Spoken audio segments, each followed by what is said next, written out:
Allez, on va dire un quart d'heure, 20 minutes pour un échange avec la salle. Voilà. Merci Pierre, vas-y. Bien, je vais réagir brièvement puisque j'ai compris qu'il fallait... bon, c'est Edoui qui est l'invité de cette assemblée, et donc je vais me contenter de quelques réactions à chaud sur son propos, tout en disant d'emblée que j'en partage la totalité, j'ai envie de dire la quasi-totalité. Je ferai une remarque sur la Grèce, en tout cas sur mon état de réflexion sur cette question. Question qui, évidemment, comme vous l'imaginez, m'agite beaucoup dans les heures qui passent en ce moment. Mais je me retrouve tellement dans ce qu'a dit Edoui que je veux l'appuyer, même si j'ai conscience que dans son propos, il y a des interpellations politiques qui nous concernent, y compris dans les actes à produire, les actes politiques concrets du Parti communiste français d'aujourd'hui, même si sur cette question, et comme il l'a dit, notre histoire témoigne aussi, malgré tous ces soubresauts, de ce que nous sommes. Mais nous sommes interpellés aujourd'hui. Quelques remarques très brèves. D'abord sur le 11 janvier. Moi, j'ai été frappé à l'époque en étant au cœur de la réplique qui s'est construite à ce moment-là. J'ai été frappé de la vitesse à laquelle les questions que vient de soulever Edoui nous ont explosé à la figure à ce moment-là. Parce que dès les premières heures, on a senti que la question de la liberté et la question du commun, la question de la solidarité et du commun dans la différence étaient posées avec une force extraordinaire dans ce qui se passait à ce moment-là. Et ce qui m'a frappé, évidemment, c'est l'ampleur de la réaction populaire, son extrême diversité, quoi qu'on en dise, parce que les marches n'étaient pas des marches du consensus national, c'était beaucoup plus complexe que cela.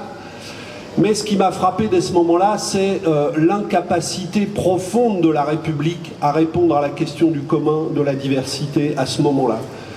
Et il s'est passé une chose, et je me rappelle comment nous en avons discuté dans la direction du Parti communiste à ce moment-là, dès les premières heures, c'est que dès que le gouvernement, au moment de la minute de silence, a réagi à ce qui se passait, c'est-à-dire à des jeunes qui, à leur manière, on peut discuter, mais frappaient avec la question de l'inégalité, de l'expérimentation et de l'inégalité à la porte des écoles et posaient des questions, le fait qu'on ait, dès ce moment-là, que le gouvernement ait employé pour qualifier ce qui se passait alors dans les établissements scolaires et parler d'incidents, puis pour certains même de dérives, était déjà le témoignage de cette incapacité profonde à penser la société française telle qu'elle est. Parce que dès ce moment-là, dès les premières heures, des jeunes en très grande masse ont voulu poser des questions et comprendre ce qui se passait. Et ils le faisaient à leur manière. Et il y a eu une volonté de nier le problème. Je me rappelle très bien qu'une journaliste que je connais bien de l'AFP, que je ne citerai pas, et qui avait été un peu écartée du poste qu'elle avait précédemment et qui se retrouvait à ce moment-là à retourner, après toute une longue carrière, au reportage. Avait fait un grand reportage dans l'académie de Créteil-Versailles, qui est la grande académie, on va dire, la plus populaire de l'Île-de-France, où il y a la Seine-Saint-Denis, une partie du Val-de-Marne, etc. Et elle témoignait de ce débat qui agitait les établissements scolaires. Et quand elle a voulu poser cette question et l'adresser au rectorat, voire au-dessus au gouvernement, c'était pas seulement... c'était la négation du problème qu'elle avait en face d'elle. On ne voulait pas voir ce débat-là et on ne voulait pas ouvrir ce débat-là. Et, injonction paradoxale, on demandait aux enseignants à ce moment-là d'affronter eux-mêmes toutes ces questions. Et parfois on leur reprochait de ne pas bien le faire, alors qu'ils étaient les seuls à affronter intelligemment ce débat dans ces heures-là. Eh bien, je pense que ce moment-là a témoigné effectivement d'une question dont Edoui vient parler, qui est une question extrêmement profonde, et il faut regarder en face la société française, la République, comme disent beaucoup, eh bien, ne sait pas traiter, ne traite pas bien cette question-là. Et si nous continuons à être incapables de la traiter, effectivement, nous allons, comme Edoui l'a dit, vers des difficultés plus grandes encore.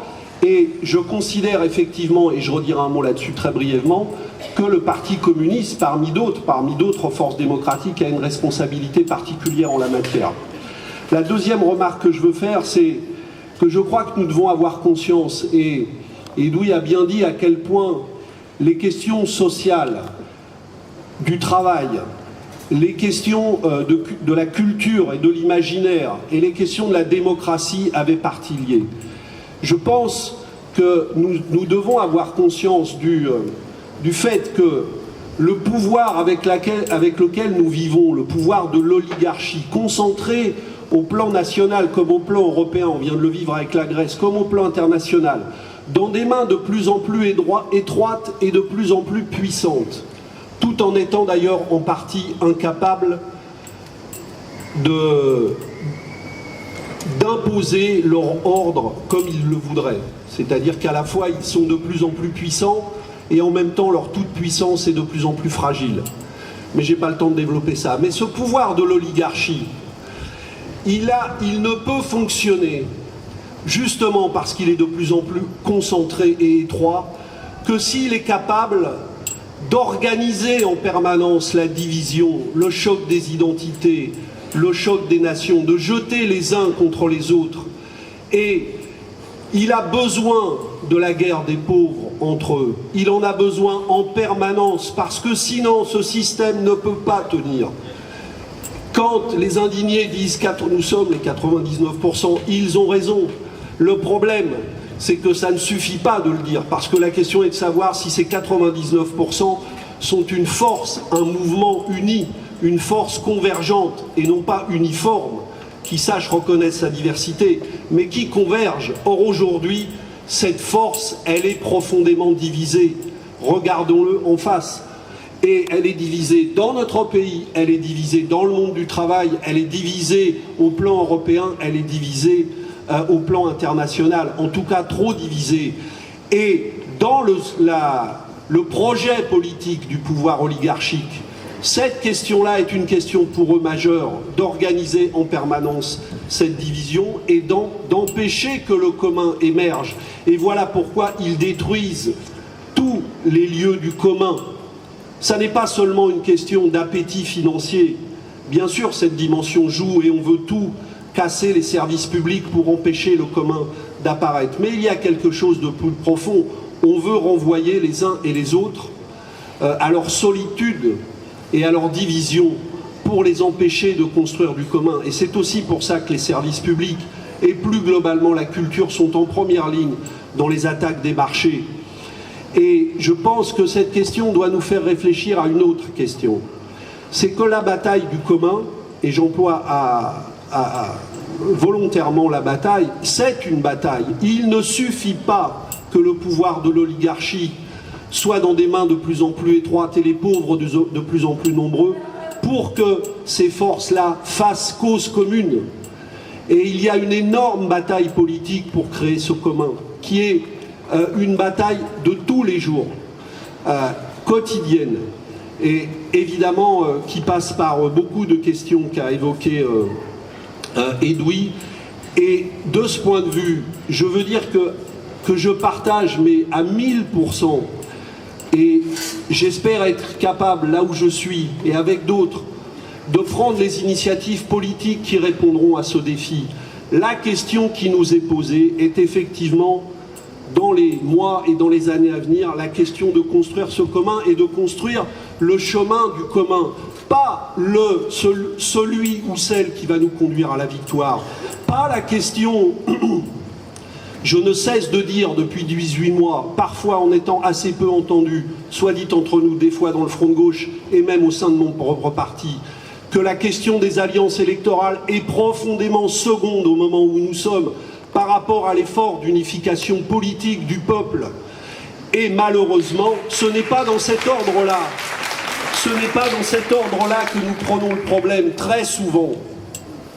Et je ne parle pas des prochaines échéances qui s'annoncent, on pourrait en parler, mais c'est une question fondamentale. Sommes-nous capables de proposer en permanence, en toutes circonstances, des choses qui ouvriront un chemin de la construction du peuple en commun? Ou serons-nous d'abord préoccupés effectivement de la hiérarchie des uns et des autres, nous compris dans cette construction?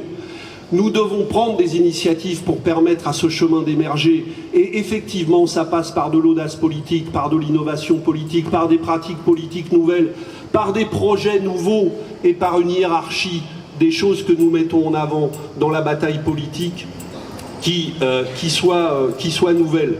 Et pour n'en citer qu'une, parce qu'il y en a plein d'autres qui ont été évoquées par Edoui, mais pour n'en citer qu'une, effectivement, parce que je pense que si nous sommes lucides, nous ne pouvons qu'être interpellés par ce qu'il a dit, la question, en évoquant Aimé Césaire, passer du paternalisme au fraternalisme, c'est une question évidemment qui nous est toujours posée dans la société et que nous n'avons pas su résoudre à la mesure du défi qui est le nôtre aujourd'hui.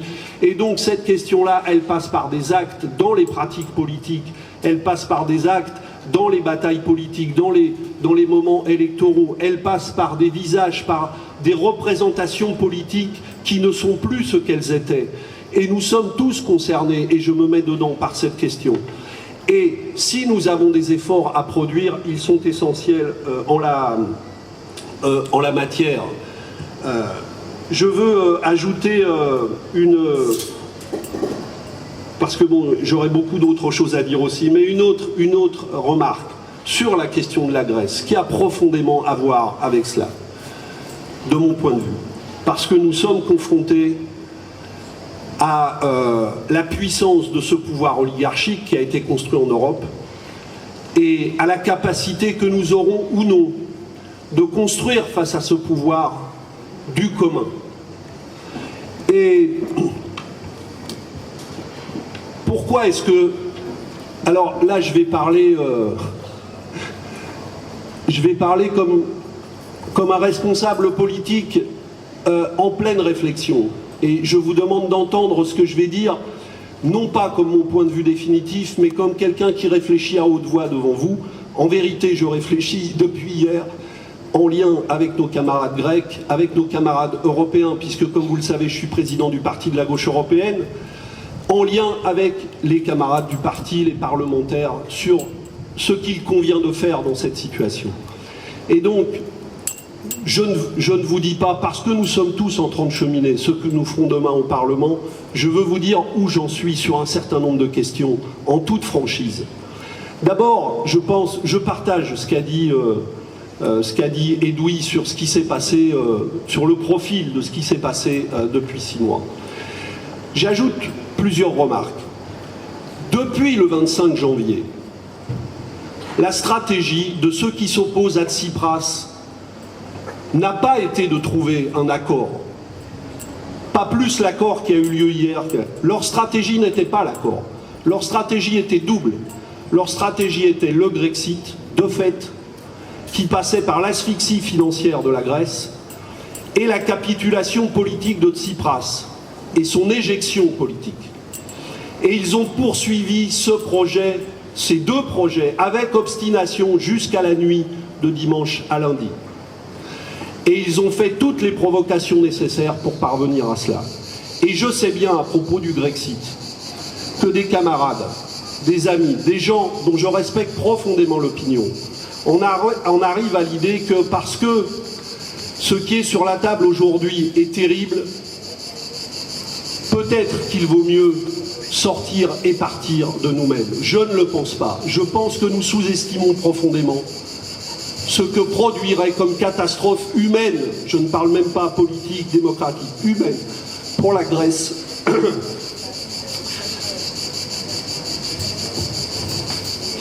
Excusez-moi.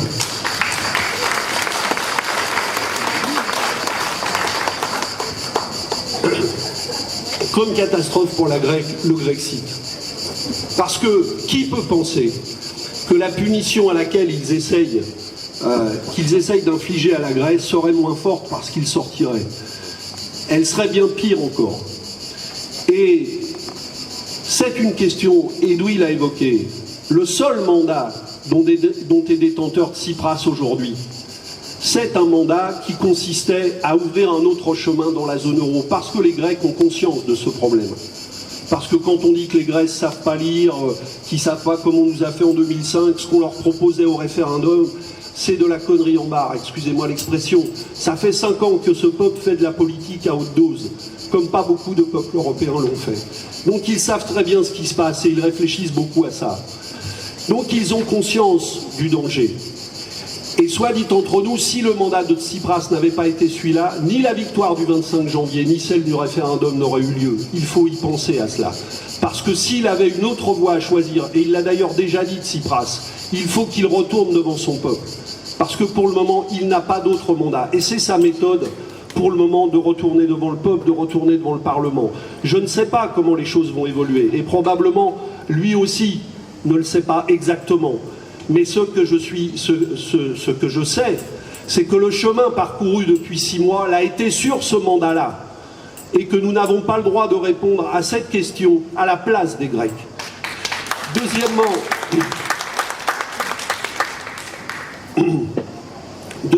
je veux dire que donc ce scénario du Grexit n'a pas eu lieu, même si, soit dit entre nous, il n'est pas terminé.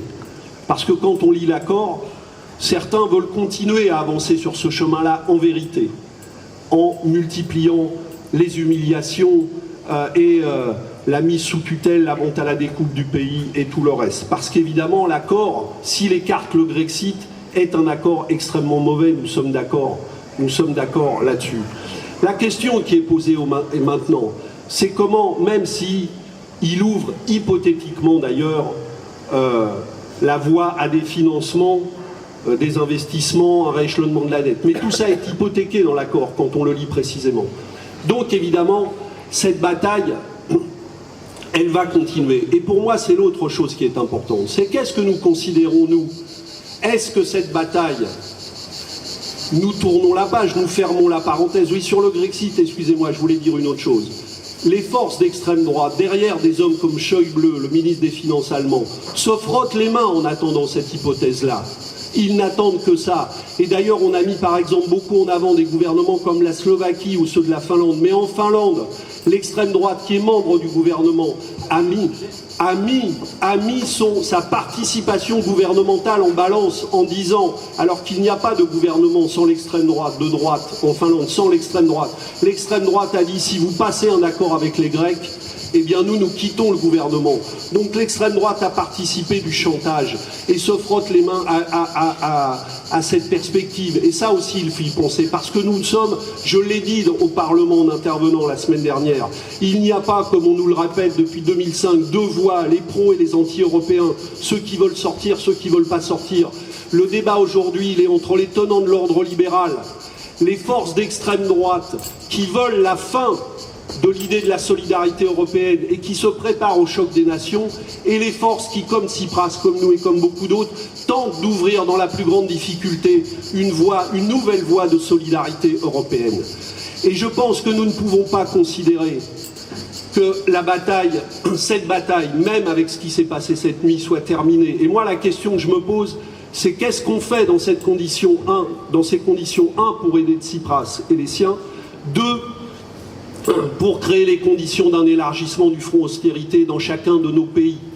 Cette bataille européenne, je veux terminer là-dessus parce que je pourrais être intarissable sur ça, cette bataille européenne, est-ce qu'il faut nous considérer que nous l'avons menée, qu'elle a été déjà menée et que nous sommes à la fin?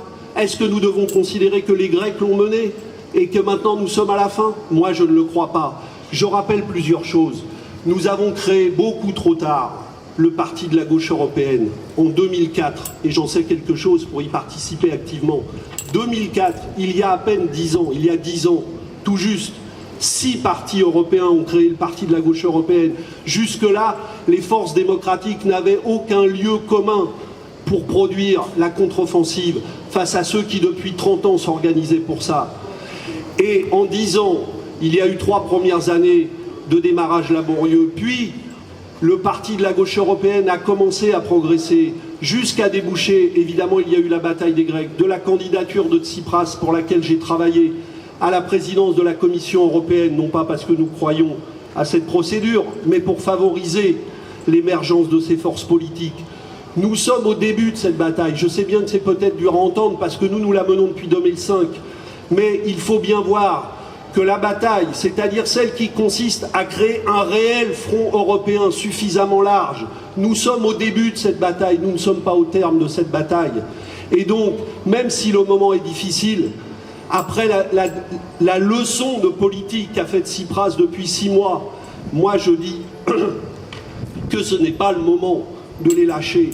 Et nous sommes obligés de tenir compte de ce que nous allons faire, de ce que nous demandent les camarades grecs, même si eux-mêmes, évidemment, et je le sais, pour être autant amis et proches de Tsipras que de Zoé, la présidente du Parlement grec, ou d'autres camarades grecs, et Zoé était avec nous au Forum européen des alternatives il y a quelque temps. Donc je sais les débats qui les traversent et les débats qui nous traversent tous. Mais c'est à cela qu'il faut réfléchir. Quel acte allons-nous produire qui soit entendu et qui nous permette de continuer cette bataille. Et pour conclure et boucler la boucle, Edoui a parlé d'imaginaire. Mais est-ce que nous avons un problème ou pas d'imaginaire commun des forces démocratiques européennes? Mais bien sûr que nous avons un problème, bien sûr.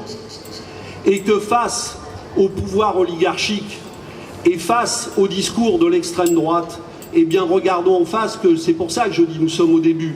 Nous n'avons pas encore ouvert la voie de cet imaginaire européen qui soit un imaginaire de solidarité et qui est nécessaire pour faire face à ce pouvoir oligarchique. Et voilà pourquoi nous ne pouvons pas en rester là. Et je pense, et je crois que vous l'avez compris, que je pense que la voie du Grexit, au point où nous en sommes, est une voie qui crée plus de difficultés qu'elle n'en résout. Et j'ai pourtant mille conscience de l'accord que Tsipras a été obligé d'accepter cette nuit. Mais il faut tenir compte de ça et il faudra réfléchir en même temps aux initiatives que nous allons prendre pour faire ça. Et que se passerait-il si toutes les forces démocratiques tournaient le dos à Tsipras dans ce moment-là? Eh bien, ce serait la fin de son pouvoir politique. Parce que Tsipras le dit depuis le début, je ne peux pas gagner seul s'il n'y a pas une bataille européenne. Et Syriza le dit depuis le début, et il ne cesse de nous le répéter. Moi, j'ai discuté avec Tsakalotos, celui qui a négocié le 19 juin dernier, dans une réunion du Parti de la gauche européenne. Et son principal message était celui-là. Nous ne pouvons pas gagner seuls dans ce bras de fer. Alors, ils n'ont pas gagné la nuit dernière, c'est certain. C'est certain. Mais ils ont ouvert une voie que nous devons pousser. Ils veulent tous refermer la porte. Et ils veulent la cadenasser. Et les forces qui sont derrière, pour maintenir cette porte fermée, sont encore très puissantes, c'est vrai. Mais moi, excusez-moi, je pense que notre responsabilité est de pousser cette porte encore plus fort.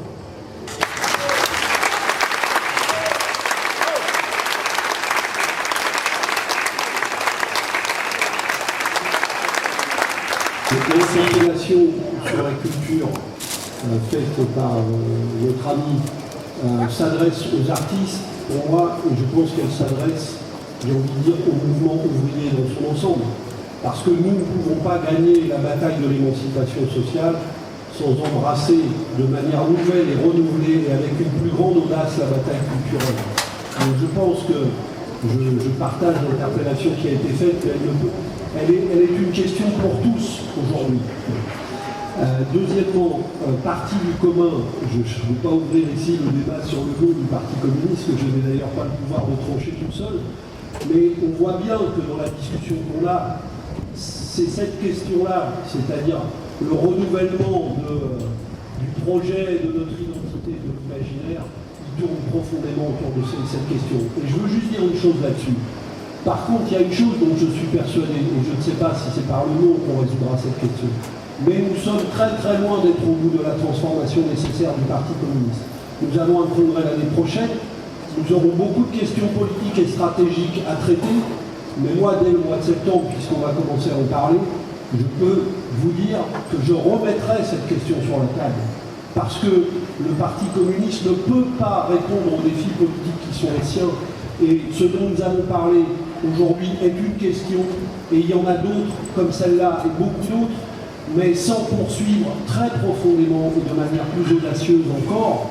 Et dans mon esprit, ça n'est pas du tout un regard péjoratif sur le passé. J'ai toujours été, je sais bien que c'est une phrase de l'Internationale, mais je ne crois pas à la table rase, à commencer par le Parti communiste. Donc, je n'ai jamais cru à cette version que nous ferions renaître du néant une force nouvelle en tirant un trait sur le passé.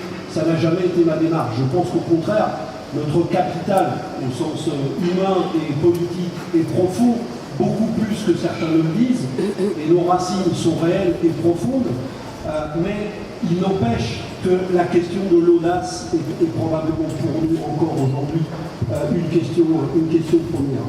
Et la dernière chose, c'est que je veux dire sur la Grèce, nous allons tous poursuivre la réflexion, comme effectivement, et je partage ce point de vue, il faut tenir les deux bouts, comme dit Louis, les tenir uniquement en le traitant sur la question du vote est compliqué.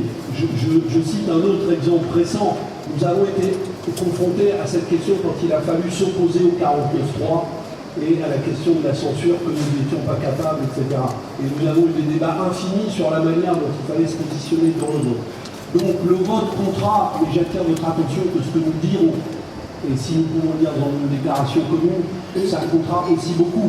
Parce que ne soyons pas dupes, de toute façon le discours que nous tiendrons sera l'objet d'une bataille politique, quel que soit notre vote.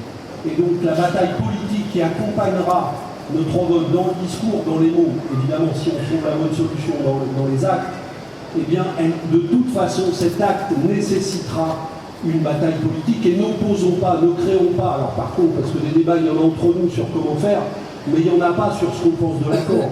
Ne créons pas de faux débats là-dessus, c'est pas là-dessus qu'il y a un débat, c'est comment dans cette situation-là, une fois que nous partageons l'analyse de l'état d'esprit dans lequel ils ont obligé à l'accord, le geste politique à ce moment-là et le discours qui l'accompagne, qui nous permet de continuer la bataille. Et effectivement, le dialogue avec des forces avec lesquelles nous avons commencé et avec lesquelles nous essayons péniblement, mais nous continuons d'essayer de créer du commun, me paraît être l'avenir, et c'est dans cet état d'esprit qu'on va poursuivre les choses. Donc, je ne veux pas faire de la pub pour ce que je dirai demain, mais écoutez notre vote, mais écoutez ce que dira André Chassaigne à l'Assemblée et ce que moi-même je dirai au Sénat, parce que nos paroles compteront autant.